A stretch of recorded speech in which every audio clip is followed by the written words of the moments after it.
Hello. Happy Monday, guys. We're back. We're back. Happy Monday, guys. Uh it's what is it 8:05 p.m. Eastern time here. And welcome to the show. Welcome to the show. So you see the thumbnail.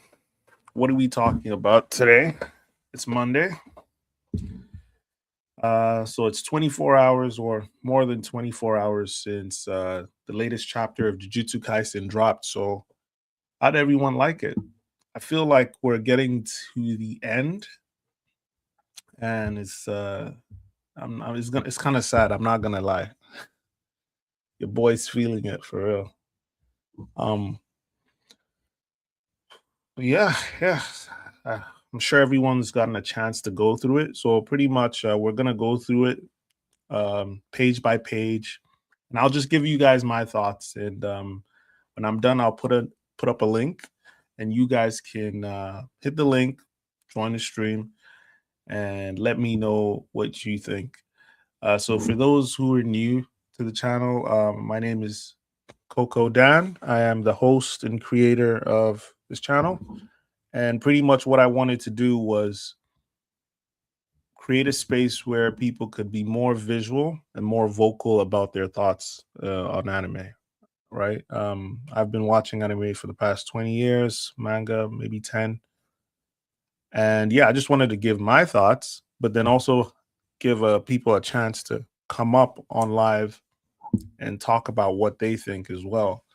Because a lot of the time they always relegate us to comments, which is fine, chats, which is fine, but we want to put a face to the name. We want to be a little more visual, more bold out there.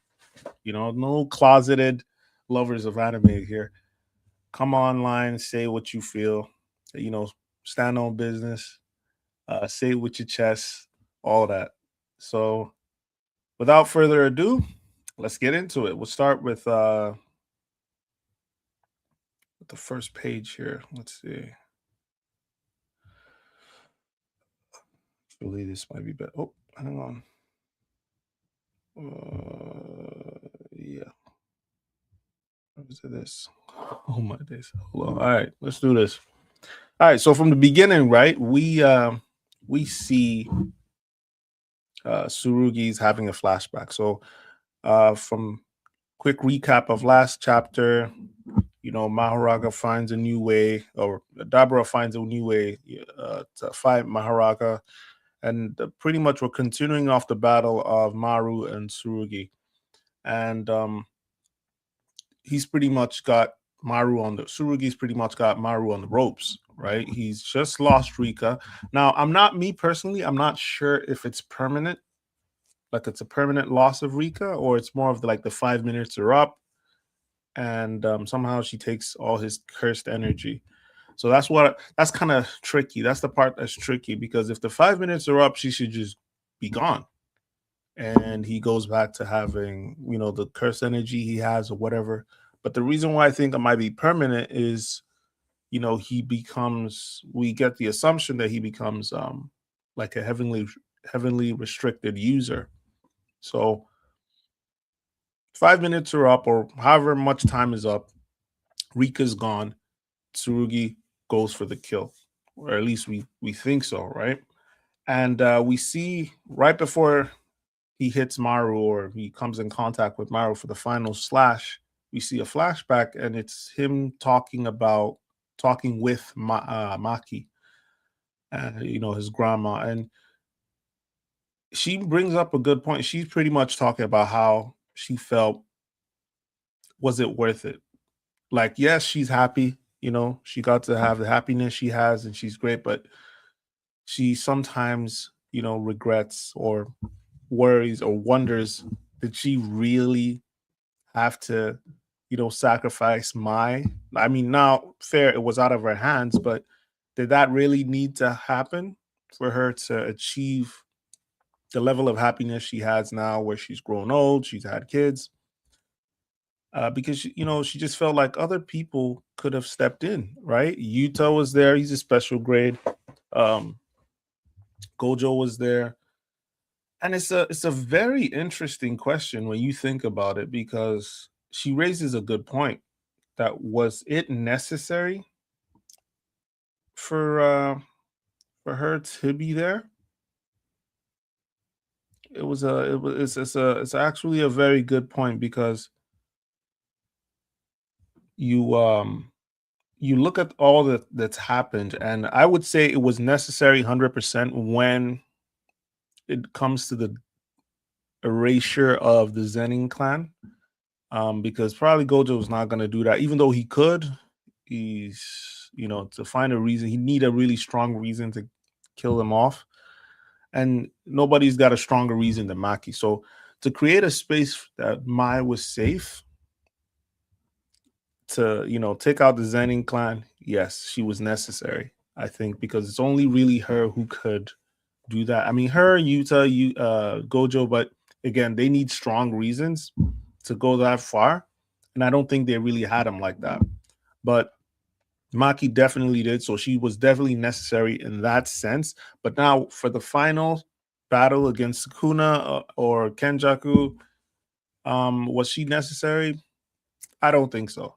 I mean, was it necessary that Maya had to die? I don't think so. So it's just unfortunate how things happen. You can't eat cat. What they say, you can't have your cake and eat it too. Um, if Mai was somewhere else when they were deciding to go storm, the Zenin clan and get the weapons and do all that stuff. If she was somewhere else, maybe she would have avoided all that dilemma, because it seems like what was the little girl? What's her name? Mai's best friend, the one with the broomstick. What's her name? That girl. It seems like Mai had told her she was going, and yeah, he couldn't. I mean, if she had not gone, maybe there would have been a way, or a space where she would have lived to the end. Either way, she brought up a good point. I mean, you can see it's really hurting Maki all these years after. She like, I think she's in her 80s or 70s at this point, and it still brings her to tears. You can see Tsurugi's getting teared up as well, and she also gives him like a warning, like, hey, just because you want to chase strength or get strength, you don't need to kill off people who are, who you cherish. Pretty much, people who are good to you, you don't need to kill them off just to get power. And the weight of the loss of Mai and her tears, um they're really imprinted on Surugi. So it really stayed with him, for it to pop in as a flashback right at the last second. And because of that, we see that he lets go of his sword right before the last slash, right? Because now he's heavily restricted. He's blitzing damn near everybody. And Maru would have had no chance to, stop that. But he lets go of the sword and he gets slashed instead, and falls on top of Maru pretty much. And Maru's wondering, like, why? Like, why did you do that? Which is a fair question, because it's like it came out of nowhere. But it also, in the next page, we also see him. He's going through his dilemma as well. He feels, from what we see, right? It feels like Maru's also not really all the way there. He's just doing it like, hey, listen, it's expected as a warrior. I feel really bad for Cross. And I've heard, like, I was talking with friends of mine, and they were like, "Oh, is Cross dead?" And I'm like, I don't think he's dead. I think he's probably in a coma or something. It's not end all be all to go this far, but it must be pretty serious. It might be one of those life changing type of injuries, but I think his conviction, pretty much to let go of the sword, and all he's saying, he's like, listen, I'm not even sure of what I'm doing, man, but I just feel like I don't want to win by losing someone I guess I would consider a friend to get it. And that's pretty much what he says. Like, he doesn't say that like verbatim, as you can see, but that's pretty much what he says. That Maru is pretty much like Maru's only defending Cross, and they're trying to find a place for him to live, where they can all stay and be safe. They've been chased out of their home. It's like you can't win on both sides. Both sides are trying to fight for the right thing, and Tsurugi's like, I can't do it, man. And it touches Maru, and we see, in the next panel, Maru's at the point of tears, and he also doesn't know what to do, where to go from here. I gotta say though, the ending was kind of anticlimactic, because I did predict that Tsurugi would win, because the way we have a 2x2 or 4x4 battle or 2x2 battle, so we got Maru versus Tsurugi and Dabra versus Mahoraga, right? So my prediction originally was that Mahoraga would win. Dabra would win, and Tsurugi would win. So there would be losses on both sides. So Maru would die, and Yuka would die. So that was my original prediction. So I did think Tsurugi was going to win, and yes, he technically could have won. He pretty much won, really, but it was not how I wanted it to be, I guess. And this makes sense. I get what he's talking about, but if without that flashback of him remembering what Maki said about, losing something precious to gain power, I think, yeah, he would have just cut Maru in half, I didn't really, without that, that kind of softens the blow and makes it understandable. But yeah, if we're just going one-on-one, I think that fight was over. And I kind of wanted to see that, but it is what it is. It's not a bad way to end it, because Maru also has a change of heart, and he's also at pretty much tearing up.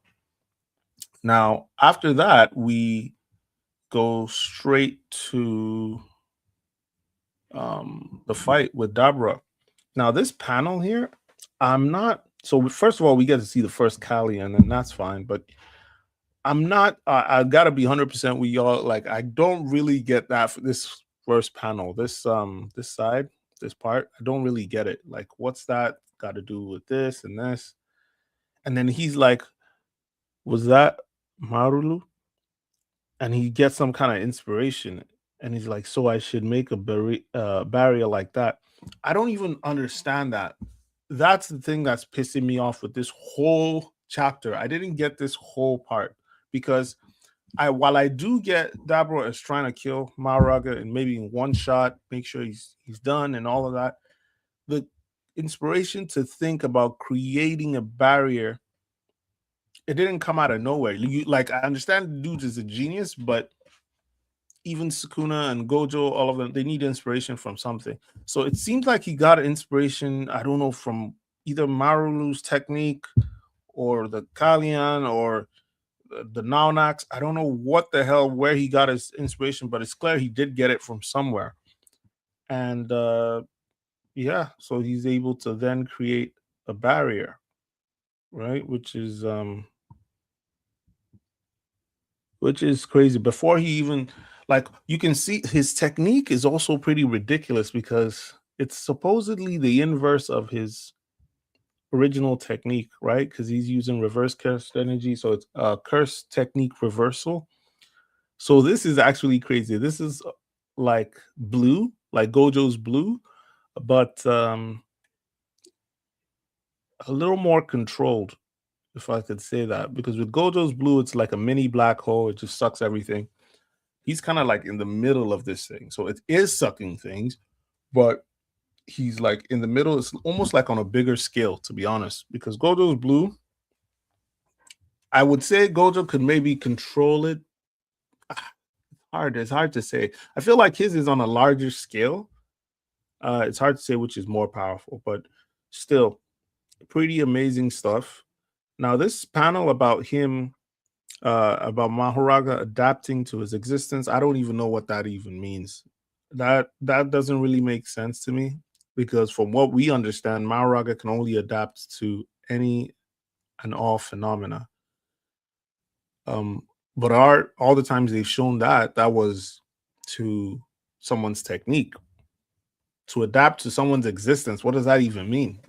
You know, does that mean he registers Dabra as a technique? It doesn't even make sense. So that part is weird. That part is weird to me, and I'm sure as we go along, maybe Giga will clear that up and explain. You know what's funny though? You know what's funny about the whole thing? I still think Dabra dies. So I said Surugi would win and Dabra would win as well. But now I think he might die. But he might die. I will make a hot take and a prediction right now. I think Dabra loses this fight to Maharaga, but he finds a way to save his sister before he dies, and he dies as a warrior. He dies fulfilling his wish to become a warrior. That is my prediction. I think he's gonna find a way to help his sister. I don't know whether it's gonna be remote or in the further panels that we go, and what Yuji and Maru are planning. They will find a way to save his sister, or he would leave it to Maru. But I think he dies in this fight. I think he dies. I don't see narratively. I don't see the point of keeping him alive. I don't think they'd need anyone to really protect them. The way this series is going to end is going to be, hey, we're trying to get rid of curse technique and energy and all of that. So I think they'll be fine with who they have, Chapaloma, Marlu, Cross if he wakes up. So I don't think he's really needed like that. But I feel like he'll get his wish and go all out and with his domain expansion. And I think he actually dies. I don't think he survives to the end or at the end of this fight. And that kind of sucks because I was kind of looking forward to see Yuji versus Dabra. I and and that also pisses me off again. And this might be one of the few times, very rarely, that I actually disagree with Gege in the way this was done. And I'm sure maybe they'll talk about it, maybe, but the way it's paced, the way the pacing is, I don't know if it's gonna happen. I absolutely hated the introduction of Yuji to Maru. I get that, okay, yes, with his technique, he's able to see uh what's it called? He's able to see Yuji, but I just hate how they did it. I felt like, he should have been like, "Oh, who are you? What kind of curse technique is it? Or what kind of energy am I getting from this guy? Is he even human?" Similar like his other guy. So I expected it to be something more dramatic, not this simple. Oh, why are you calling me? That pissed me off. I'm not gonna lie. That pissed me off reading it. But before we go a little more into that, this was his domain expansion. Now I've seen like some pictures on Twitter that talked about where the inspiration for this came from. I don't have that picture here, but it does definitely look like it. I saw some text about it, but I still couldn't understand what they were talking about. It has something to do, some science to do with mass. So it's gonna be interesting when it's explained to normal people like us. I know there's a lot of people who know how to really break it down and stuff, but hey, listen, guys, I'm not an expert. I'm just a lover of anime like you, and I'm just sharing my thoughts with you right as it is. So it's not really informative per se if you can also go just look at the information by yourself. So I'm not sharing any new information to you. But I will probably have to look into that a little more though, just to find out see if someone can actually explain what's going on there. But yeah, this dude straight up created a domain expansion, and I'm curious to see what it does. But like I said, even if the way we're watching it, this guy is achieving a lot, but all these things narratively they come at a price. I don't think he lives to the end of this series. I don't think he. I think they're showing us just how peak he could have become, or how peak he will, how strong he would have been at the end. And it's for us power scalers and people who love to discuss. It's for us fans to be like, oh wow, how would he stack up against Gojo, Sukuna, Dada? But they're showing all of this, his full potential. It's the same way they did for Megumi, right? A lot of people were like, oh, Megumi was a potential man. He never did anything. And I said, you guys didn't get it. One of the points of having Sukuna and Megumi and using the 10 shadows was to show what Megumi would have been like at full potential when he was maxed out and he would actually realize potential. Using the curse dogs, using his shadows the way he did, transforming them, being able to have more access to them. That was having Sukuna in his body was pretty much Gege showing us exactly what Megumi would have looked like, as a fully mastered, fully realized Jujutsu sorcerer. We never did really get to see his domain expansion. I mean, we did, but I mean, fully realized, we never got to that part. But just with the 10 shadows technique, it's completely understandable. That would 100% be like a special grade sorcerer. I mean, with what he had, who knows what rabbit hair could have been like under Sukuna. Now, he didn't really use it, but if he did, first of all, it'd probably be more numbers than Megumi's current amount, and then maybe it would have had maybe an attack function. Usually, it's used for escape or distraction, but it's not really an attack thing, right? What are they gonna do? I know, like, the animation made it look like they can kick and stuff, but it's never actually been shown in the manga. But anyway, we get to see the full. I think we're seeing the fully realized potential of Dabra when he's going all out, and he will end up taking out Maoraga, but I think he dies as well in the process. Yuka, does she survive? Who knows? I'm not really sure narratively how that works. I don't think she survives at all. I think she's pretty much dead. I think it was kind of confirmed, right, in the way it was written, pretty much that she dies either if Maoraga wins, he'll kill her. If Dabra wins, would Dabra kill her? If Dabra wins, I don't know if he would kill her. I don't know if he would, especially if Maru is able to stop him in time, or Yuji is able to stop him. So she might not die. But my prediction is he doesn't live till the end of this series. Personally, that's what I think. Anyway, like I said, that crazy introduction of Maru and Yuji, that was so anticlimactic for me. It was not as dramatic as I wanted. It was kind of annoying. I really wanted him to really, like, whoa, who's this guy? That whole reaction about the other guy, the no-name dude. I mean, he's got a name, but the one who got hit with the Black Flash, that reaction, I expected it more from Maru. I didn't want him to just, oh, you're just strolling here. You're the person I'm supposed to find. How did you even know his name? And he's like, oh, Yuji Tadori. That was very terrible. I didn't like that. But I do like that Toto's alive. That's confirmed. I know we saw it in the past, the previous chapter with the little shorts. So it kind of was implied. I mean, it was kind of confirmed, but it was like, do you take that seriously, or is that like a joke? But here it's confirmed that he's alive. I wonder if he's married. If he ended up marrying that model, that would be funny. If he has kids as well and they're crazy like he is.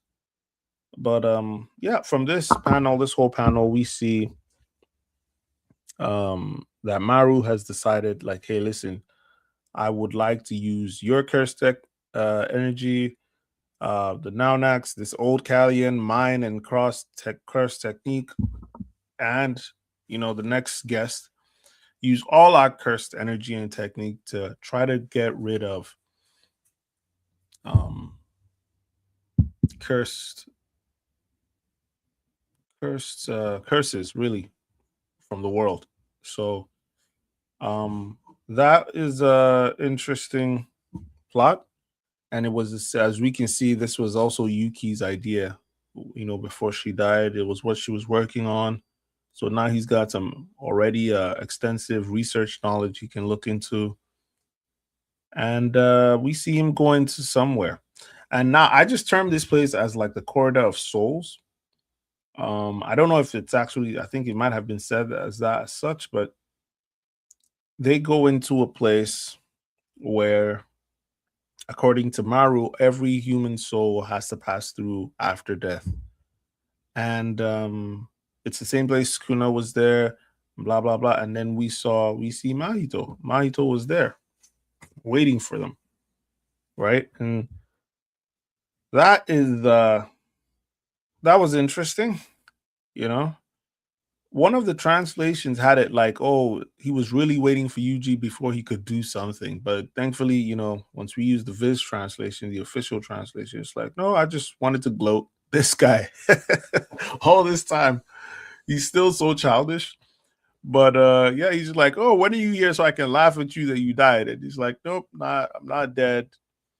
And somehow I think all of us can surmise what the end goal is here.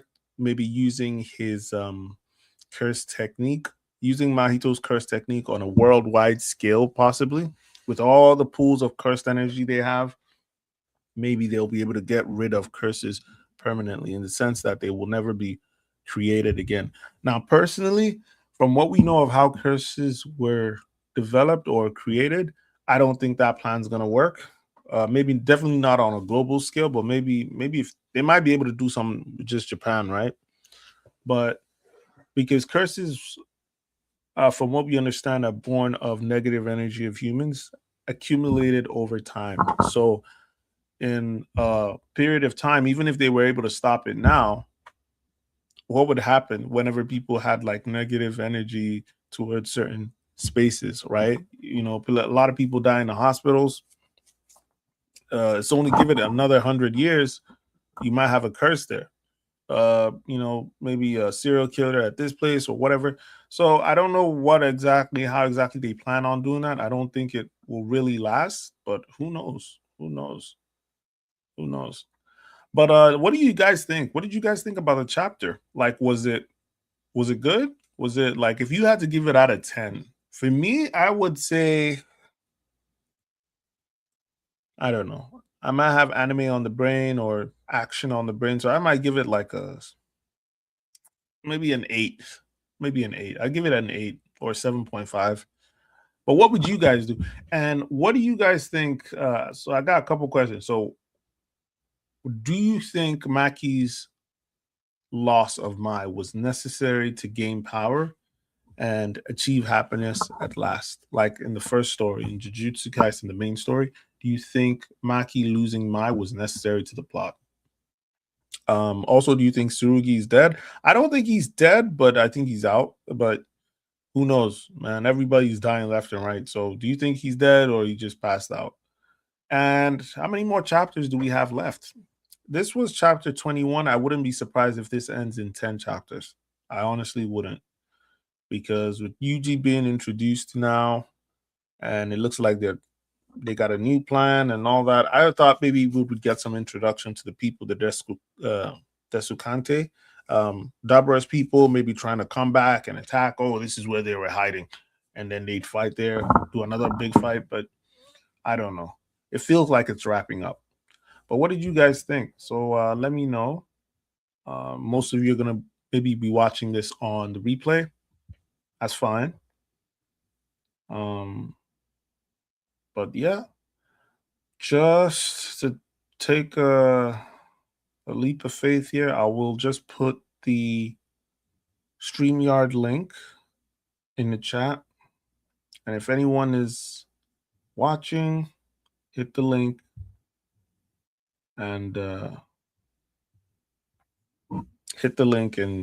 join, and we can talk about it live. I don't know if anyone watching, but I think most people will catch this on the replay, but that's fine. But yeah, I'm just doing that to show you, like, guys, that's the format here. We're going to be going live and we're going to be discussing our favorite parts, our thoughts on the episode or the chapter, what you think, what I think, and you could come up and share your thoughts, you know, it's a small channel, so you don't have to worry about being crazy. The only thing though, there are some rules to it. I would say you kind of have to be priority will be given to people who are on screen, right? You know, you can't just have it like an icon or whatever. You got to put a face to the name or, you know, to your thoughts, right? We got a lot of trolls, and you want to discourage that as much as possible, because how does South Park say, just like South Park says, and I think myth and folklore says, trolls, you know, they stay hidden. That's how they grow. That's how they get strong, right? So we gotta put a face to the name. I personally don't even respond to people who are just like maybe using social. When I'm using social media personally, I don't respond to anyone who doesn't have their face. At the very least, have your face in your bio. So you might say it's not deep, but that's how you start dealing with all kinds of people online. But anyone who can actually say something with their chest, put their name, put their face to the name, I respect it, even if it's wrong. So we're not here to debate or anything. We're just here to share thoughts. We can debate, but that's not really what this is. It's just let me know what you guys think about the chapter. So it's in there. That is pretty much it for me.